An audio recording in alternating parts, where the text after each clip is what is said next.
Shri Venkateswara gold తాకట్టులో ఉన్న మీ బంగారాన్ని విడిపించి కొనబడును.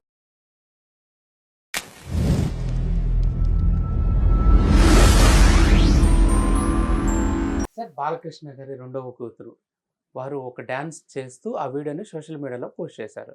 నందమూరి అభిమానులందరూ కూడా వారు కూడా సినిమాల్లోకి వస్తున్నారు, వస్తే బాగుంటుంది అనే అభిప్రాయాన్ని కూడా వెలిబుచ్చారు కామెంట్ల రూపంలో.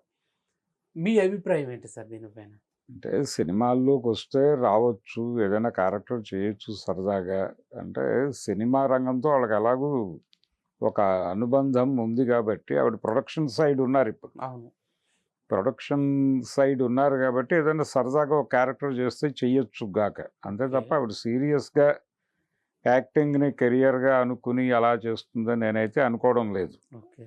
కానీ రీల్ చేయటము, ఈ డ్యాన్స్ చేయటం ఇది కూడా జస్ట్ ఎక్స్పీరియన్స్ కోసం. అంటే వీళ్ళందరూ ఆవిడ ప్రొఫెషనల్గానే చేసింది. అవును, ప్రొఫెషనల్గానే చేసింది. తను కొంత ట్రైన్డ్ బ్యాక్గ్రౌండ్ ఉంది తనకి అనేది కూడా అర్థమైంది. కనుక వీళ్ళు జనరల్గా ఆడపిల్లలు డ్యాన్స్ నేర్చుకుంటారు, అడపాదడపా ఇలాంటి కార్యక్రమాలు చేయటం ద్వారా నలుగురికి తమ విద్యను ప్రదర్శించాలి అనేటువంటి కోరిక ఉంటుంది న్యాచురల్గా. ఇప్పుడు ఉన్నటువంటి ఏకైక వాహకం సోషల్ మీడియానే. ఆ మధ్య నరేంద్ర మోడీ గారు వాళ్ళ పార్టీ ఎంపీలను అడిగాడు, సీనియర్ నాయకుల్ని ఎంపీలని కూర్చోబెట్టి మీకు రీల్స్ చేయటం వచ్చా అని అడిగాడు ఆయన. అంటే సోషల్ మీడియాను వాడుతున్నారా, సోషల్ మీడియా ద్వారా ఈ జనరేషన్ని కనెక్ట్ అవ్వచ్చు, కాంటాక్ట్ చేయొచ్చు, కనుక సోషల్ మీడియాని కొంచెం పట్టించుకోండి అని చెప్పాడు ఆయన. అలా ప్రతి ఒక్కరూ ఇప్పుడు ఈవిడ సోషల్ మీడియాలో ఇలాంటి యాక్టివిటీలో ఉండటం ద్వారా కొంతమంది ఫాలో అవుతారు న్యాచురల్గా. ఇది ఆవిడ చేసే ప్రాజెక్టులకి, సినిమాలకి ఉపయోగం కావచ్చు. రేపొద్దున ఆవిడ ఏదన్నా ప్రమోట్ చేస్తే, ఏదన్నా సినిమా గురించి మాట్లాడితే వింటారు. లేదు ఆవిడ ఏదైనా కమ్యూనికేట్ చేసినా వింటారు. ఆవిడ ఇంతకుముందు ఒక యాడ్లో యాక్ట్ చేయడం చూసాం మనం. అవును, అలా ఉన్న సరదా, అదొక ప్యాషన్ అని కాదు, కానీ వాళ్ళకి ఆ రంగంలో కూడా మాకు నైపుణ్యం ఉంది అనే విషయం ప్రపంచానికి తెలియాలి.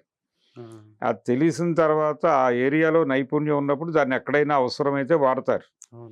ఇప్పుడు చాలామంది ఎవరైతే ఎంటర్ప్రైన్యూర్స్ ఉన్నారో, ఎవరిదైతే షాపు, లేకపోతే ఎవరిదైతే ఫ్యాక్టరీను, లేకపోతే ఎవరిదైతే వెంచరో, వాళ్ళే వచ్చేసి తమ ప్రాజెక్టు గురించి లేకపోతే తమ ప్రోడక్ట్ గురించి వాళ్ళే చెప్పుకుంటున్నారు, వేరే వాళ్ళతో చెప్పించట్లేదు. అంటే ఎండార్స్మెంట్లు ఇస్తే, ఎవరో సెలబ్రిటీతో ఎండార్స్మెంట్ ఇప్పిస్తే రేపు పొద్దున ఏదైనా ఇష్యూస్ వస్తే వాళ్ళు రెస్పాన్సిబుల్ అవుతున్నారు.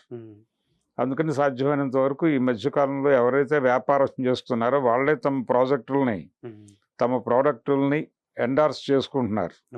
అలా ఈవిడ ఆ ఏరియాలో కూడా మాకు టాలెంట్ ఉంది, మేము మా కార్యక్రమాలను మేమే ప్రమోట్ చేసుకోగలం, ఆ సమర్థత ఉంది మాకు అని చెప్పింది ఈ వీడియో ద్వారా.